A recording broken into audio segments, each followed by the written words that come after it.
Hey everybody, before we get into this new episode of Monster Mondays, I just want to say that there are going to be some spoilers talked about here. I do try to warn people about that.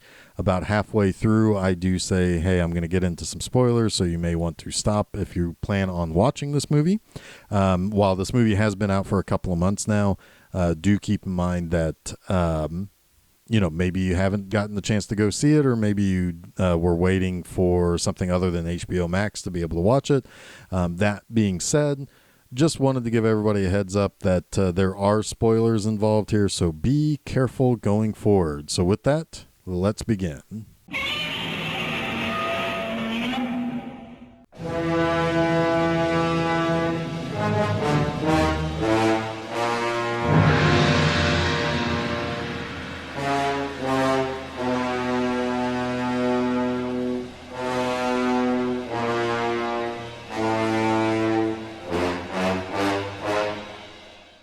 It's Monday, and that so happens to be the day that I like to talk about monsters. Hello, everybody. I am Jeff Arbuckle, and this is Monster Mondays, presented to you by Film Seizure. Well, it is finally come to pass. After a year of waiting, Godzilla vs. Kong finally saw the light of day, and I'm here to talk about it.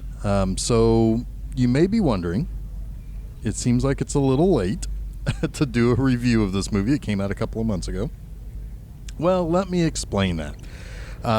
Back when I was kind of planning my Monster Mondays episodes, I usually plan these out and record them quite often early, for a lot of reasons, just so that I'm kind of able to get them done when I have the time and the opportunity and the ability to do so, but also be able to work on other things, because I've got other projects along with Film Seizure. I've got B-Movie Enema. I've got all that other stuff. So, looking at the calendar, looking at the schedule, and this movie was originally supposed to be out in May.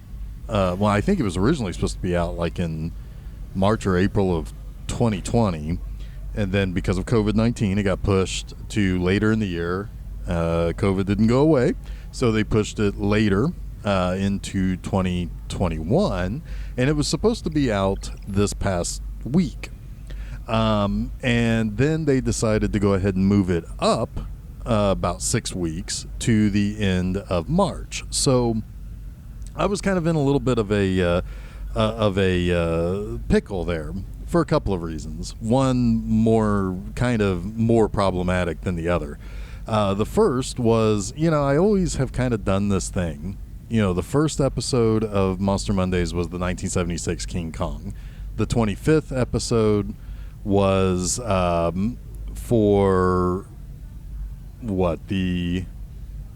did something else. I did one of the other King Kong movies.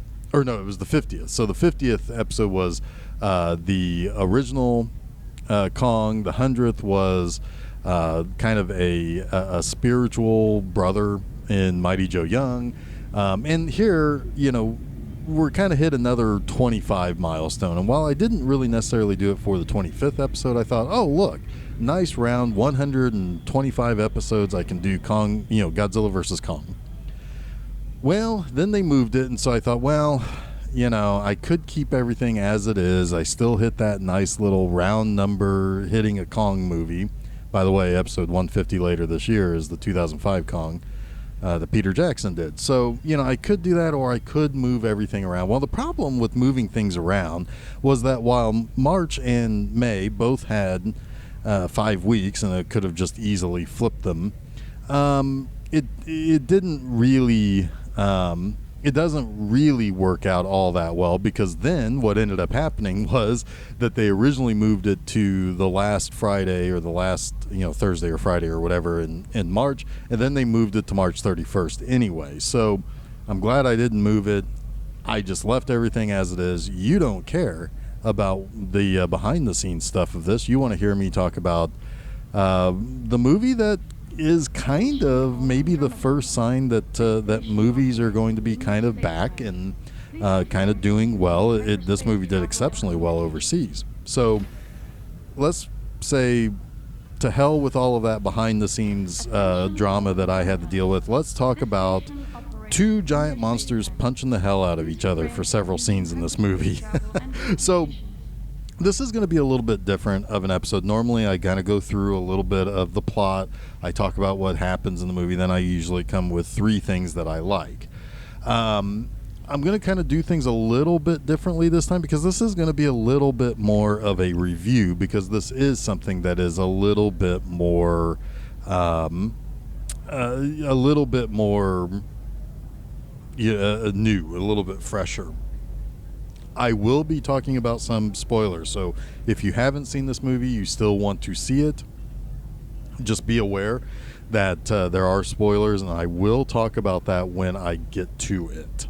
But I'm going to kind of start by giving one of my likes. Generally speaking, this movie is a lot of fun.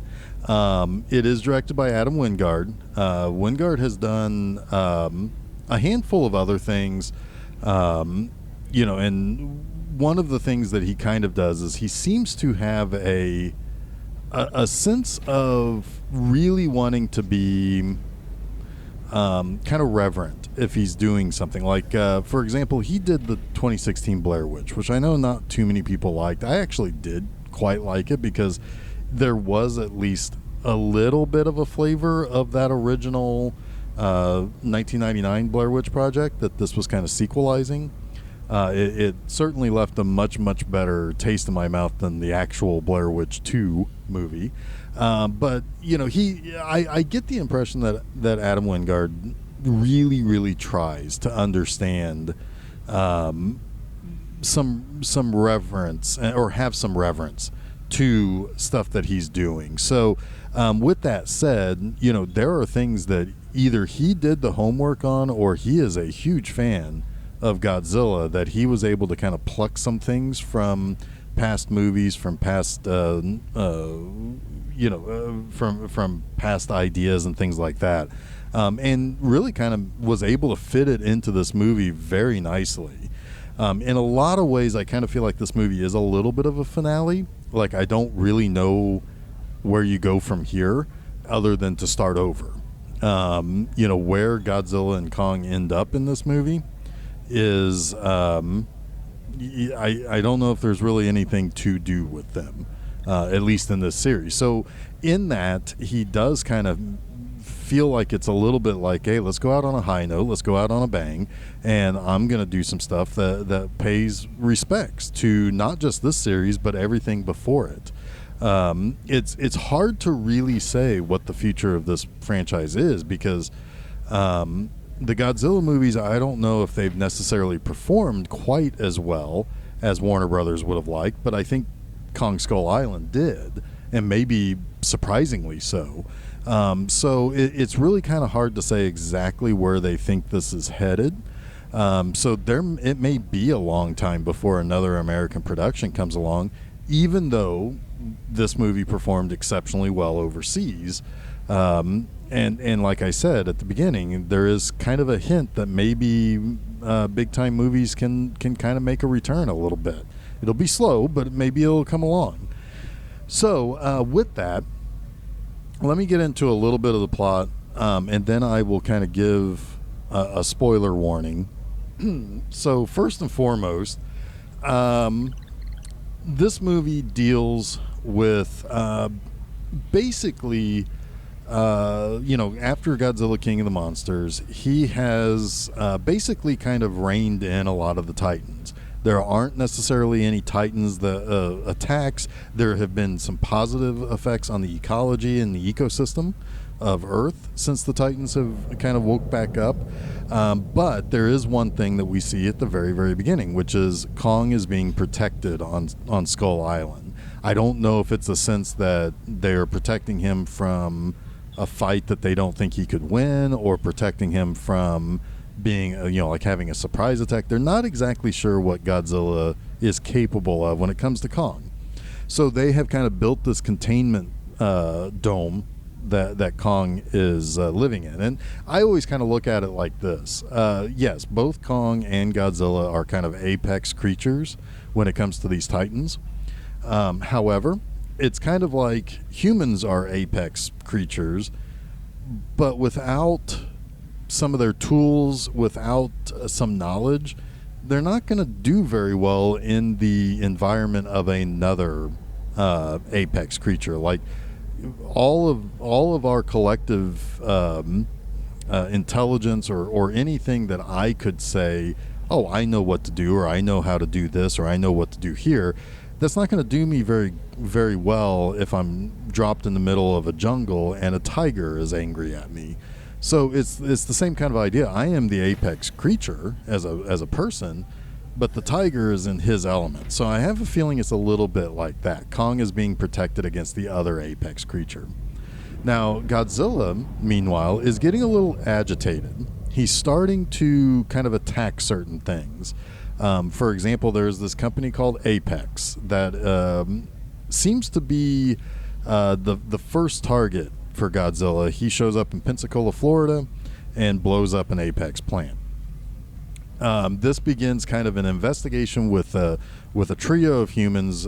Bernie, who is a kind of a conspiracy theorist and podcaster. Then there's Millie Bobby Brown from the previous movie as Madison. She's interested in all these things and generally believes some of the things that Bernie is talking about.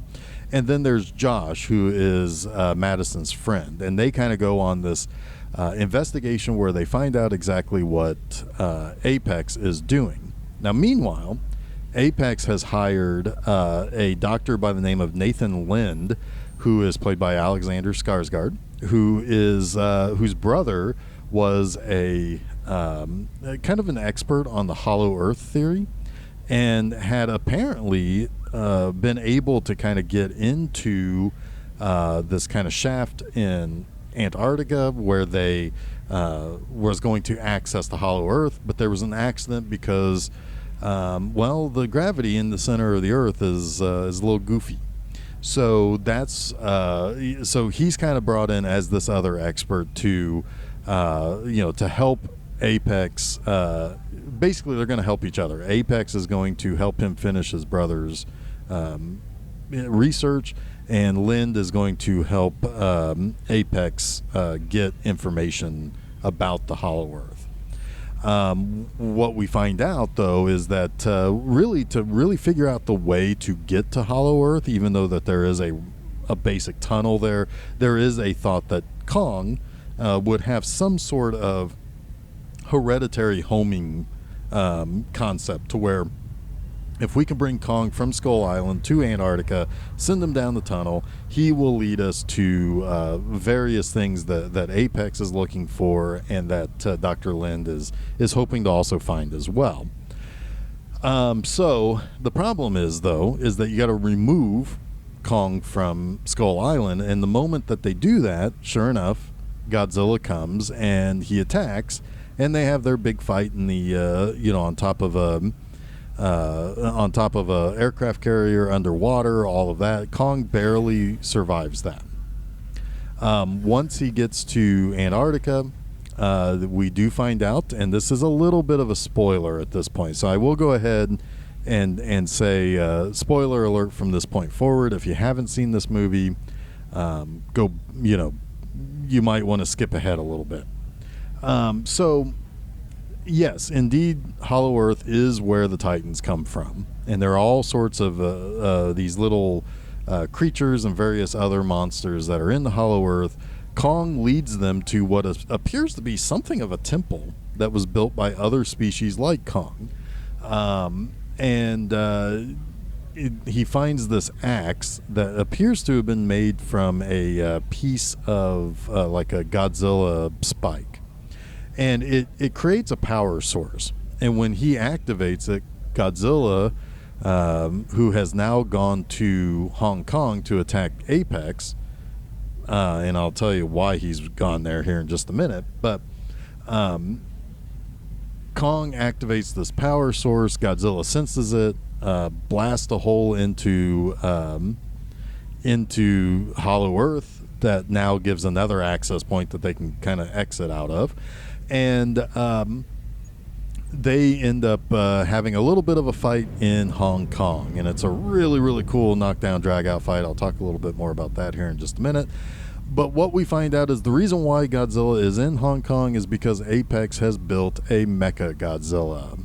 And the plan is Apex wants to put humans back on top of the pyramid. So that's basically, after Kong and Godzilla have their fight, the Mecha Godzilla is awoken, or turned on rather, and it is being kind of powered, or at least being controlled, by some of the synapses and some of the telepathic abilities of the skull of King Ghidorah that was purchased by Charles Dance and the bad guys at the end of Godzilla King of the Monsters. So it ends up possessing the Mecha Godzilla, and it takes both King Kong and Godzilla kind of getting together and defeating the bigger, badder threat, which is the one that was, well, essentially created by us. So we're the big baddies in this one. And then at the end, you think that Godzilla and Kong are going to have another tussle, but they decide to leave each other alone. Godzilla basically left to kind of rule above, while Kong will be basically the king of the Hollow Earth. And the movie ends very nicely. And neither die, neither they kind of come to a draw, and they both needed each other at the end, which was kind of nice. So let me talk a little bit more about some of the things that I like about this movie. As I mentioned, Adam Wingard was very referential to a lot of things. There's a classic scene in which, in the original 1962 King Kong versus Godzilla, in which Kong shoves a tree down Godzilla's throat. He kind of replicates that in the scene in Hong Kong, which is super cool. And the whole fight, I'll get to the fight in Hong Kong here in just a minute, but also there's the reference of, just simply the fact that Godzilla is kind of reining in whatever apexes are out there, or what other monsters are out there. That comes directly from Godzilla King of the Monsters. I do like the fact that there does feel like there's a little bit of a callback, at least with the Apex vehicles that are used to go into the Hollow Earth. They look a little bit like the X1 and X2 vehicles in the Japanese Godzilla movies of the 80s and 90s. I thought that was a pretty good callback to that as well. And maybe it was just something that I'm maybe making something out of nothing there, but I wouldn't be surprised if he was inspired by that, or the design was inspired by that. Speaking of design or inspiration from past Godzilla movies, there is the idea that there is a civilization in the center of the Earth, or at least a world inside the Earth. That goes back to Godzilla versus Megalon, which, of course, that's a lot sillier than this premise is, even though this movie uses those kind of hyper sci-fi ideas that the 60s Godzillas and the 70s Godzillas totally did too. Which I think also kind of plays up the idea of the heave vehicles that Apex built, kind of being that same idea, the hyper sci-fi. And I do like that the Mecha Godzilla is possessed by the skeletal remains of another creature. That's a callback to the Millennium era Mecha Godzilla that was built around the skeleton of the original 1954 Godzilla. It ends up possessing it and kind of taking on a life of its own. That's what I'm talking about when it felt like Adam Wingard kind of either was kind of involved with some of the scripting or some of the story or what have you. The writers may have also like, hey, let's kind of throw in some of this other stuff as well. But Adam Wingard really kind of plays it very, very full of reverence, and that was really, really nice and really awesome. The scene in Hong Kong is probably one of the more visually. There are a lot of visually stunning things in this movie. Lots of neon used in this that at times it almost felt like it's Blade Runner era type of stuff. Hong Kong is lit up with a bunch of neon lights. It's really kind of cool looking, very bright, like pinks and blues and yellows and greens, and it's all really, really, really pretty to look at. You do get some really, really good special effects. One of the problems with the first two Godzilla movies that a lot of people had was exactly how much of the special effects seemed to require rain or fog or darkness and stuff like that. And even though the big fight in Hong Kong was, began at night, you because of the neon and because of just the very crystal clear cinematography, the even when the buildings crumble, it doesn't create that much dust or anything like that. So it's really, you can see everything very, very easily, and this is probably the best looking of the MonsterVerse movies. I would probably say that this movie is maybe not quite as good as, say, Kong Skull Island, but it is definitely one of the prettier movies of the MonsterVerse, and how it's shot and how it's done, and it's a lot of fun to watch too. One other thing that I kind of spotted, and I didn't really spot this until I saw the movie the second time, they had talked about how, when we awoke Godzilla 10 years ago, well, if the 2014 Godzilla was 10 years ago from the timeline of this movie, then I think this movie is supposed to kind of take place in the very near future, the 2024, 2023, maybe somewhere around there. It would kind of make sense a little bit, because it always kind of seemed like the Madison, the Millie Bobby Brown character, it always seemed like she was maybe a mature 11, 12, 13-year-old. In this, she's definitely in high school, so she's 16, 17, 18. She can drive a car in this movie. So I do think that there is a time jump, which kind of makes sense, because originally this movie was supposed to come out less than a year after the King of the Monsters, but I do think that there is a little bit of a time jump in this, which kind of helps with, it makes sense that there would be some technological advances as the Titans are kind of awoken, and they're doing their own thing. And all of that seems to make sense to me. The other is that it kind of makes sense because everything just kind of looks a little bit more futuristic.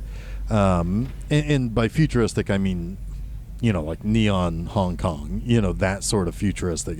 It makes sense that there is a progression of how things look and how they play out, in this world. I do feel as though that there is a time jump here. It's not really talked about. And if I had one critique about this movie, whereas in in Godzilla King of the Monsters, I had a bunch of critiques, especially about the human characters. This time around, I like the human characters much, much more. I'll explain that here in just a minute too. But my one critique of this movie is that it does feel like it's a little chopped up in the first act. The word is that there are hours of footage that didn't make it in. And with this movie being under 2 hours, it does kind of feel like there was a mandate to make it under 2 hours.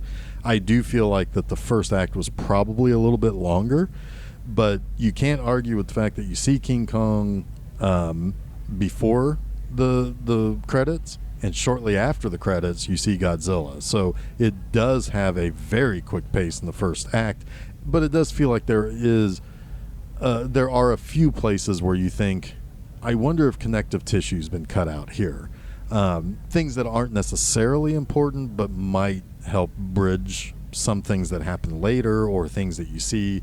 But again, I don't think it's that big of a worry. when you have that kind of ultra sci-fi design to this, much like I said, much the same as the the 60s and 70s Godzilla movies. I look at that as more of a reference and done with reverence. So I'm fine with that. But it is a slight critique that there does feel like there's a little bit of connective tissue that might help explain some of that progression of technology and so forth. As far as the human characters, I thought the human characters were garbage in King of the Monsters. In this, though, they're much, much less complicated. And it feels a little bit like a Japanese Godzilla movie in that regard. You have Alexander Skarsgård and Rebecca Hall, who are kind of the serious scientific characters of this movie. Then you have a comedic element with Millie Bobby Brown, Brian Tyree Henry, who plays Bernie, the guy who kind of infiltrates Apex, who's a conspiracy theorist. You have Julian Dennison, who is Josh, who's Millie Bobby Brown's friend. There is they kind of create like the more comedic characters that you often saw in those older Godzilla movies. And yes, they do things that you think, oh, that's stupid. Why do they do that? Or that's, why would they want to do the things that they're doing and putting themselves in this kind of danger? It's fine. It's fine. They were not annoying. They were funny when they needed to be funny. There was nothing there that was made me groan or roll my eyes with those comedic characters, because they felt like those Japanese characters. Then you have your trio of bad guys who seem to be just literally up to no good. Like, if they don't do this right, Godzilla would probably destroy everything on Earth. And they don't seem to care, and that feels very like one of the old Japanese movie human bad guys. In that you have Demian Bashir, I think is how you pronounce his name. He's playing the head of Apex. His daughter Maya, who's played by Isa Gonzalez, she is just the worst. And then you have Shunagori, who's playing Rin Sarazawa, and they don't really talk too much about, like, is he Dr. Sarazawa's son from the first two movies? Is he just related? Is it just a reference? Doesn't really matter, but the bad guys kind of get their comeuppance in good monster movie ways, and I like that. But finally, the best of the human characters is Kaylee Hoddle, who plays Gia. She's the little girl who can communicate with Kong. She was one of the Iwi people that we saw in Kong Skull Island. What we really only learn in kind of an offhanded comment, this is something that I wish would have gotten a little bit more attention, but the Iwis were wiped out. A storm kind of came across Skull Island and wiped out all the native people. Kong found this little deaf girl, Gia, and protected her. And when Rebecca Hall's Dr. Andrews came to basically study Kong and try to teach him how to communicate with sign language and everything, they kind of together protect Gia. And she's just kind of the heart of this movie. And she's fantastic in this. Honestly, I do not know if she actually is deaf, but apparently she is from an all-deaf family, so I guess she might be. But she is she's very good in this, and she is. There are ways that you can see her communicating with these monsters that make her a little bit more than just the little girl that has to be protected. She's something that is kind of tethering Kong to maybe more gentleness than just being angry that he's being cooped up all the time on Skull Island. So, but she's great in this, and she's very. It's a very sweet relationship between her and Kong. I really don't know if there's much else to say. I mean, I'm already kind of running the runtime of this episode up. As a final thought, I really, really do like this movie. I don't know if it's going to be one of the all-time great Godzilla movies. Godzilla is kind of a supporting character in this, and I kind of figured he would be, because he is a little bit more of a villain in this because he is being agitated and kind of provoked. And Kong, it's almost impossible to ever think of Kong as a villain. He's a primate, and we kind of naturally gravitate towards that as humans, as also being primates. So I kind of figured that's how this would go. I'm not surprised that they had to team up at the end. The tagline is "One will fall." Well, technically, it is kind of true. Kong basically goes near death before he's brought back to fight Mechagodzilla. So, it's one of those things that is, it's a nice, well-made, fun popcorn movie. I don't think it needed to be anything else. It's something that's very easily able to be put on, and you can watch it and kind of have it in the background. And it's like, ooh, they're about to fight on top of the, or they're about to fight in Hong Kong, or they're about to fight on top of the aircraft carrier. Or I want to watch this scene. There's stuff like that, and it's good for that. And that makes this a really enjoyable and a very good Godzilla movie, exactly what I would have wanted from this movie in particular. So that wraps up this week's Monster Mondays. Now, don't forget to check out new episodes of Film Seizure every Wednesday and a new installment of Monster Mondays each Monday on FilmSeizure.com, as well as places where fine podcasts are found, like SoundCloud, Apple Podcasts, Google Podcasts, Stitcher, TuneIn, Spotify, and Audible. We also upload our episodes, no video, but we upload the audio episodes to YouTube. So if you want to watch it there too, you can do so. You can also hop on over to Facebook and Twitter to follow us by just searching for Film Seizure. And while you're at it, head on over to my website, www.bmovieanima.com, and you can read new text articles each and every Friday. You can also follow B Movie Anima on Facebook and Twitter by searching for just that, B Movie Anima. And you can go over to YouTube and subscribe to the B Movie Anima channel, where you can find episodes of my movie hosting show, B Movie Anima the series, as well as spot some and check out some clips that I use in some of the articles that I post each Friday morning. So until next week, stay spooky.